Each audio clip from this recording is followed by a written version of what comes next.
How the right uses dictionary definitions to frame their arguments and appeal to authority. One of the strategies that the right wing uses to expand their influence over big tech is to rely on dictionary definitions to frame their arguments and appeal to authority.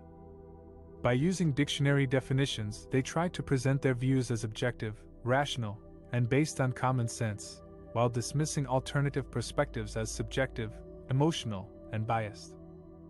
For example, when the right wing wants to oppose social justice movements or progressive policies, they often use dictionary definitions of words like racism, sexism, or fascism to claim that they are not guilty of these forms of oppression, and that their critics are actually the ones who are being oppressive. They may cite definitions from sources like Dictionary.com, Merriam-Webster, or the Free Dictionary to support their claims. However, these dictionary definitions are not neutral or universal. They are based on the dominant culture and ideology of the society that produces them. They often reflect the views and interests of the powerful groups that control the language and the media.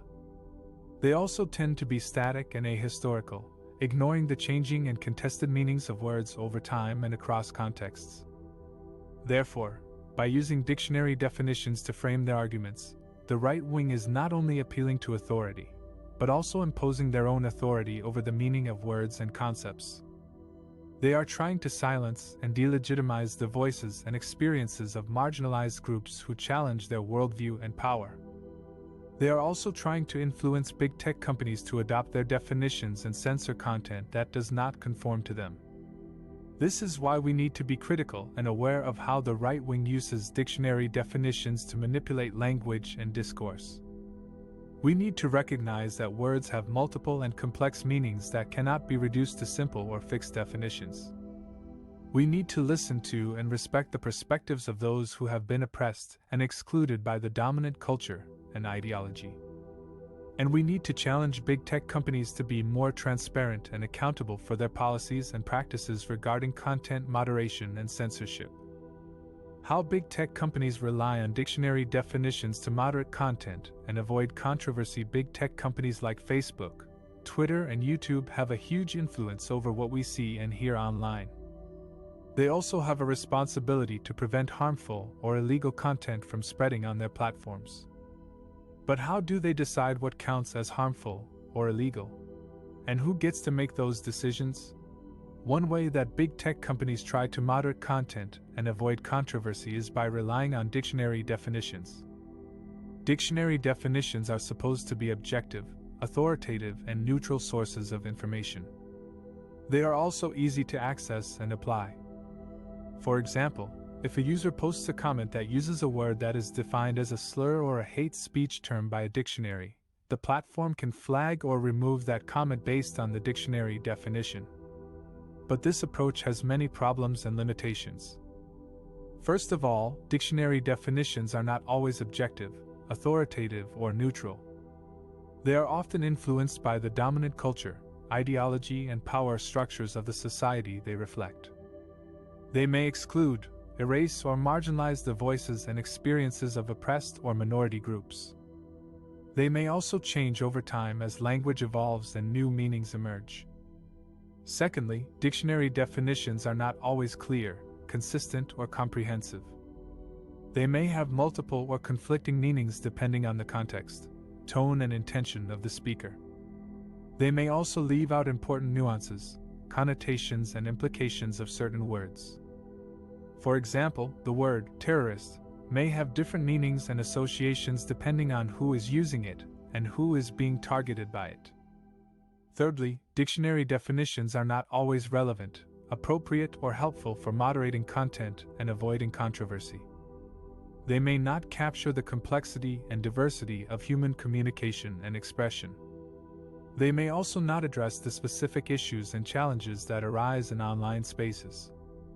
For example, how do you define and deal with sarcasm, irony, satire, parody, memes, emojis, or hashtags?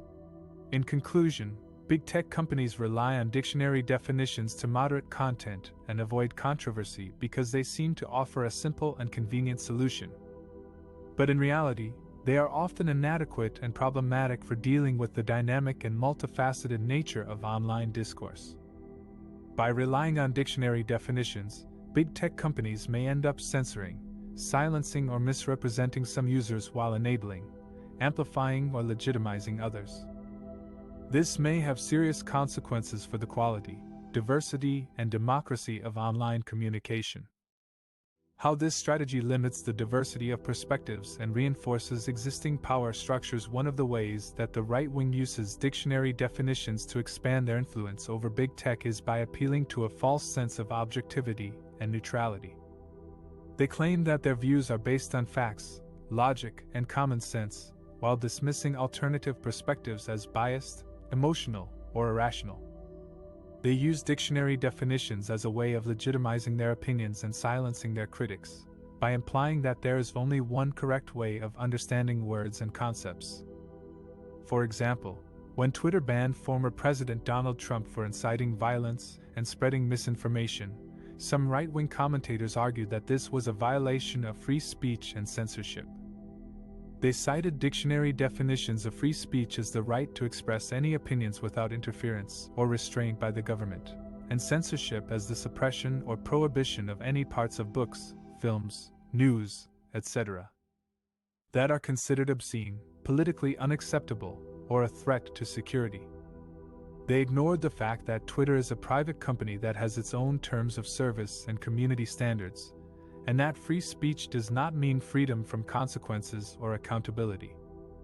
Another example is when right-wing activists use dictionary definitions of gender as either of the two sexes, male and female, especially when considered with reference to social and cultural differences rather than biological ones, and sex as either of the two main categories, male and female, into which humans and most other living things are divided on the basis of their reproductive functions. They use these definitions to deny the existence and validity of transgender and non-binary people, and to oppose their rights and recognition. They disregard the scientific evidence and expert consensus that gender identity is a complex phenomenon that may not align with one's assigned sex at birth, and that sex itself is not a binary but a spectrum of biological variations.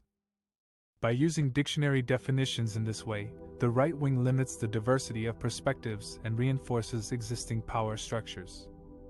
They create a false dichotomy between their own views and those of others, and present themselves as the defenders of truth and reason. They exclude and marginalize voices that challenge their assumptions and prejudices, and maintain their dominance over social and political discourse. They exploit the authority and influence of big tech platforms to spread their propaganda and misinformation, while accusing them of being biased against them. They undermine the democratic values of pluralism, tolerance, and respect for human rights.